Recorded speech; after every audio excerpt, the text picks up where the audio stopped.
Yo yo yo! Well, hello mga kayo! Another day, another vlog na naman tayo with Mrs. Ngayong araw nga pala mga kayo ay aking day off, kaya ngayong araw ay sasamahan ko muna si Mrs. na magpa-x-ray. Naisipan nga namin ni Mrs. na magpa-x-ray ng kanyang ipin dahil madalas na kasi nananakit. At ito na nga mga kayo, naglalakad na nga kami papunta dun sa sakayan ng jeep. Bali sa SM Fairview nga kami magpapa-x-ray. Dun kasi ni-request ng kanyang doktor na magpa-x-ray kami. At pagkalipas ng ilang minuto paglalakad ay nakasakay na kami dito sa jeep. Mukhang kami pala yung pasahero. At sigurado wala akong magiging taga-abot ng aking bayad. Kapag sumasakay nga kami ni Mrs. ay pinipili namin umupo sa malapit sa pinto para sa ganun ay makatakbo.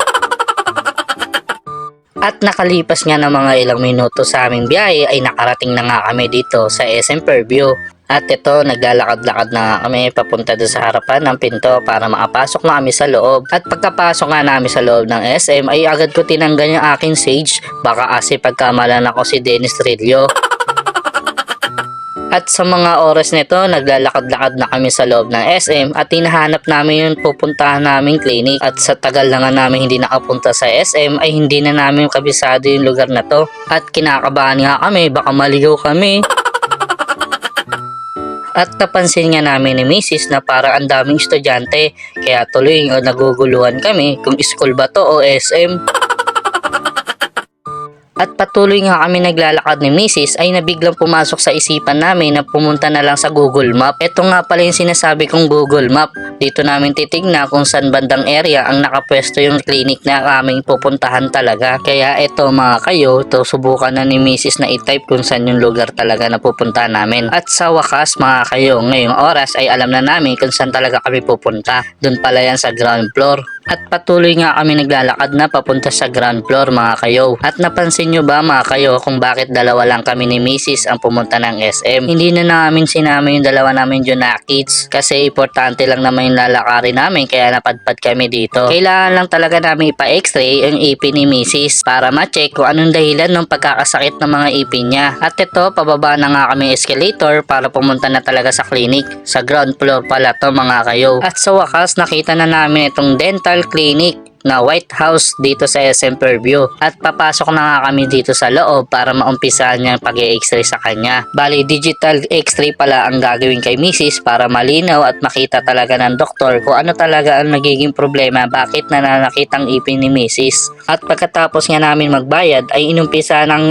x-ray si Mrs. Bali, sa mga oras na ito mga kayo ay nasa loob na siya. At pagkalipas nga ng ilang minuto ay lumabas na rin si Mrs. sa kanyang kwarto. At sa mga oras na to, sinisilip nga ni Mrs. yung naging x-ray sa kanya. At lumapit nga sa kanya yung nag-a-assist sa kanya. Kinakausap nga siya at sinabi sa kanya, Mrs. bawas-bawasan mo kasi yung pagiging toyo mo. Nakikita natin dito sa screen no, ang lakas ng toyo mo. At sa wakas, nakuha na namin yung kanyang x-ray at ito, maglalakad na ulit kami dito sa mall para umuwi na. Bali mga kayo, dediretso nga pala natin to kay doktor kung saan kami nagpa-check up last time. At sa bilis nga ng oras ay nakarating na nga kami dito sa Malaria. Bali, sasakay nga ulit kami ni Mrs. ng jeep para naman dumiretso dun sa dental clinic kung saan kami nagpa-check up last time. Need din ng doktor na mabasa yung kanyang x-ray result para ma-check kung ano ba dapat tatanggalin kung sa ipin niya. At nakababa na nga kami dito sa barracks. At papasok na nga si Mrs. sa dental clinic para pabasa kanyang result na kanyang x-ray. Bali mga kayo, nandito lang pala yan sa tapat ng St. Joseph ng simbahan ng barracks. Bali mga kayo, hinihintay ko na lang si Mrs. dito sa labas. Total, saglit lang naman siya. At ayan na mga kayo, nag-tricycle na nga kami papunta dun sa aming bahay. Bali hanggang dito na lang mga kayo. Next time ulit.